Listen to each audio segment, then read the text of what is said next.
le feuilleton des droits télé, je crois qu'il y a beaucoup d'incertitudes et qu'il y a beaucoup de choses qui vont se décanter pour beaucoup de clubs dans les derniers jours, enfin les dernières semaines, les derniers jours. On y arrive. Je pense que tout le monde attend aussi un petit peu de savoir quels vont être les enseignements des 2 premières journées. Voilà, on est dans ce cadre-là, mais voilà, faut s'attendre à peut-être l'arrivée de 1-2 joueurs, mais il y en aura pas beaucoup plus. C'est vrai que finalement, l'été dernier a été très très compliqué. Finalement, celui-là n'est pas simple. Il concerne plutôt tous les clubs, que vous. Mais ça ne vaut pas si simple. Ouais, enfin, je préfère celui-là quand même à celui de l'été dernier. Non, voilà, c'est encore une fois, on est soumis à une contrainte économique. Mais la seule différence, c'est vrai qu'il n'y a pas que nous qui sommes soumis à quelque chose de particulier. Voilà, faut s'y adapter. On peut dire ce qu'on veut. À un moment donné, les droits télé, je sais pas le pourcentage, mais ils ont baissé de 20, 25 ou 30%. Et ça a forcément des répercussions sur un club, d'autant plus quand vous avez un budget qui est très petit par rapport à d'autres clubs. J'ai pris cet exemple-là. On va concourir dans un championnat où, par exemple, Troyes qui a été repêché suite à la rétrogradation de Bordeaux. Troyes, c'est City Group qui est derrière et ils ont pratiquement récupéré 30 millions d'euros sur des transferts à l'intersaison. Donc, vous boxez pas dans la même catégorie de ce côté-là, mais nous, on a l'habitude, on sait, je veux dire, il n'y a pas de surprise de ce côté-là.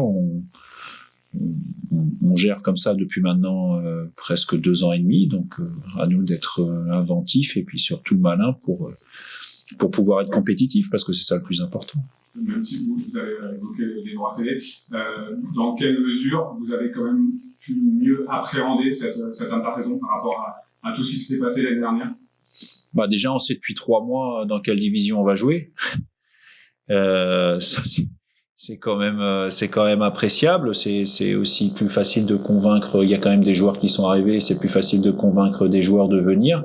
Ce qu'il faut savoir aussi, c'est qu'il y a des joueurs ou des représentants de joueurs qui, il y a quelques semaines, regardaient à peine ce que nous on proposait et qui sont aujourd'hui à revenir vers nous d'eux-mêmes parce que finalement le milieu il devient, je dirais, difficile économiquement pour tout le monde et que finalement ce qu'on propose au FC Annecy c'est pas si mal que ça, à la fois je dirais en termes de contrat et puis de possibilités de jouer, de s'exprimer et de se développer. Je parlais de Troyes tout à l'heure. Aujourd'hui, on a un garçon comme Junior Diaz, par exemple, qui a été prêté par le FC Nantes l'année dernière, qui a pas toujours été un titulaire, mais qui a quand même été acheté par Troyes.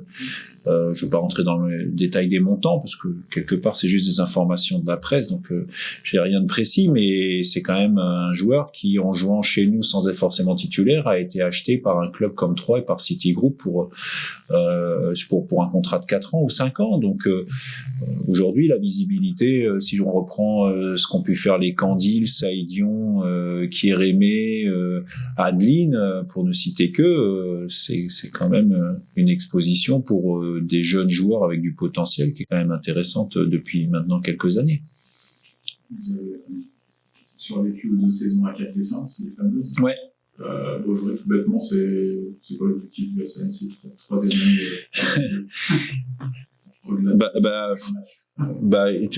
faut être pragmatique. Alors je sais bien, et notre président l'a dit, c'est vrai que l'argent fait pas tout, mais regardez les budgets, puis vous allez vite vous rendre compte de ce qu'est l'objectif du FC Annecy. Je veux dire, tout autre objectif, on peut avoir l'objectif qu'on veut, en début de saison, parce qu'à un moment donné, quelque part, un objectif, c'est quoi? C'est des gens qui s'engagent, c'est des promesses. Il y a des hommes politiques assez prestigieux qui ont dit que les promesses n'engageaient que ceux qui les tenaient, enfin qui les donnaient, qui les disaient, pardon. Donc voilà.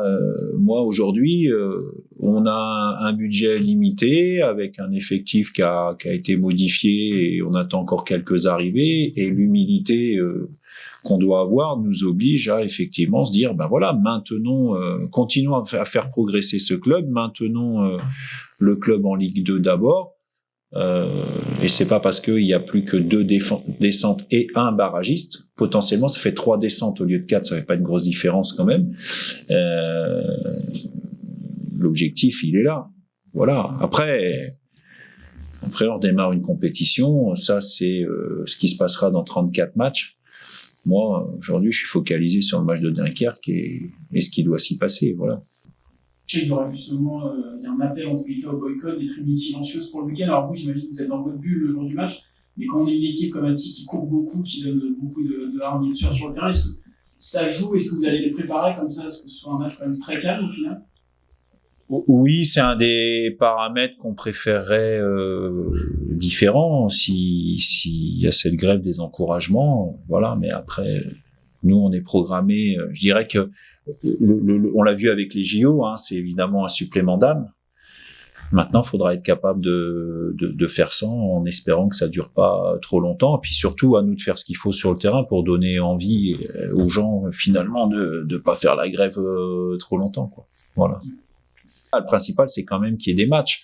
Donc, c'est pas facile. Je pense que ça passera par beaucoup de communication, de voir quels sont les arrangements possibles.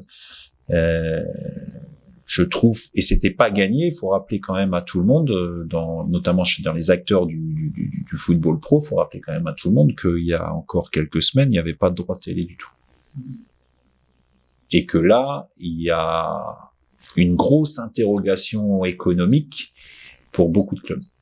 Donc il faut prendre en compte, mais si on peut, l'idéal, c'est effectivement de jouer le samedi soir, avec des droits télé importants et que tout le monde soit content. Ça, on est entièrement d'accord. Mais je pense qu'il y a certaines personnes dans le milieu du football qui se sont manifestées pour expliquer que c'était pas si facile que ça. Et je pense qu'il faut être vigilant sur la manière dont on s'y prend pour trouver des arrangements. Voilà.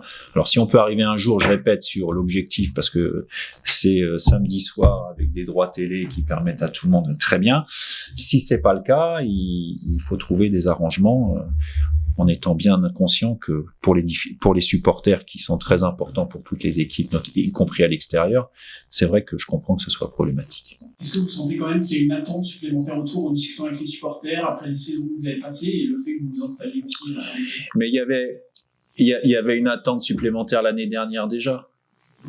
Voilà. Un peu moins en début de saison. Oui. Enfin, moi, je dis pas, mais j'entends. Quand on gagnait pas un match, hein. Donc, non, moi, enfin, je veux dire, l'attente, oui, forcément. Et puis, si on se maintient l'année d'après, l'attente, elle sera encore eux. Et puis, à un moment donné, il y a bien des gens qui vont réussir à dire que, d'ailleurs, je l'entends, hein, parfois, et d'ailleurs de manière très sympathique. Hein, bon, cette année, on joue la montée en Ligue 1. Oui, si vous voulez. Mais bon, on va avec des budgets 3 ou 4 fois moins importants que certains clubs, on va faire mieux. Vraiment, faut être réaliste. Hein. Encore une fois. Il y a des voitures qui coûtent beaucoup plus cher que d'autres et qui vont permettre d'arriver beaucoup plus vite à Lyon, par exemple. Bon, voilà, ça c'est comme ça, c'est factuel.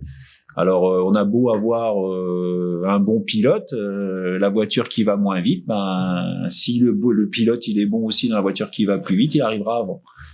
C'est comme ça. Alors c'est simpliste ce que je viens de dire, mais aujourd'hui me dire qu'il y a d'autres ambitions que ça, je veux bien l'entendre, c'est très bien parce que à la limite, faut toujours être ambitieux, faut toujours vouloir faire mieux.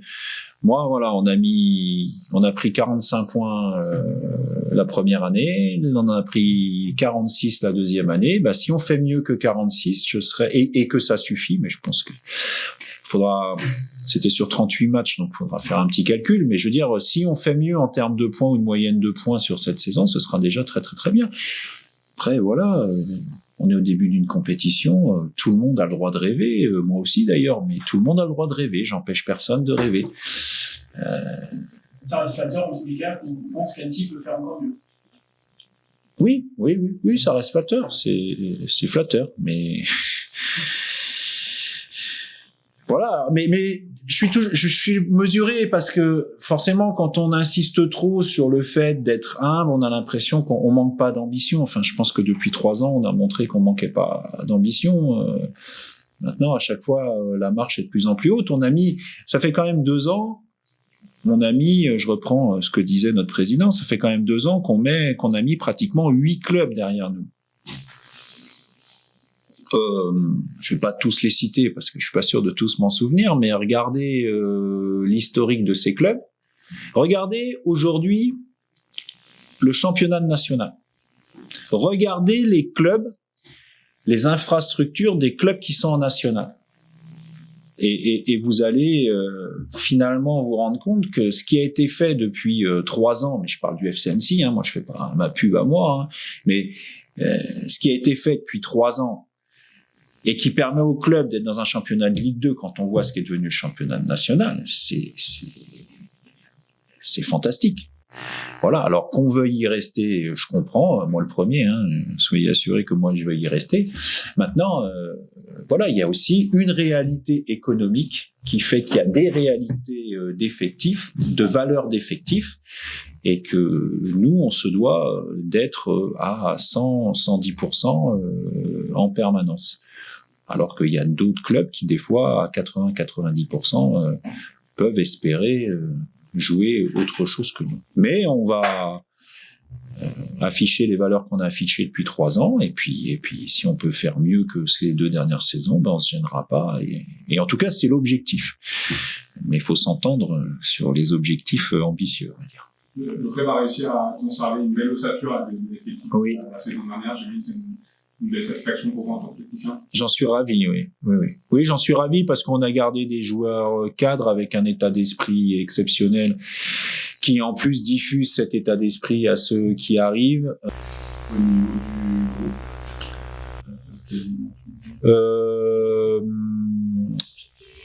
faut voir au niveau des qualifications des joueurs, on a encore quelques interrogations pour certains joueurs qui nous ont rejoints pour leur qualification, parce qu'il y a toujours des papiers qui arrivent, surtout qu'on a un joueur qui arrive de Suisse et un autre du continent africain. Donc ces joueurs-là, pour l'instant, à l'heure où je parle, sont pas qualifiés. Et sinon, au niveau des blessés, je dirais pour l'instant, on a la chance de pas avoir de joueurs blessés. Donc, mis à part Ibra qui s'est blessé à la cheville l'autre jour, mais on va dire tout le monde est disponible pour être dans un groupe, et il faudra en prendre que 18.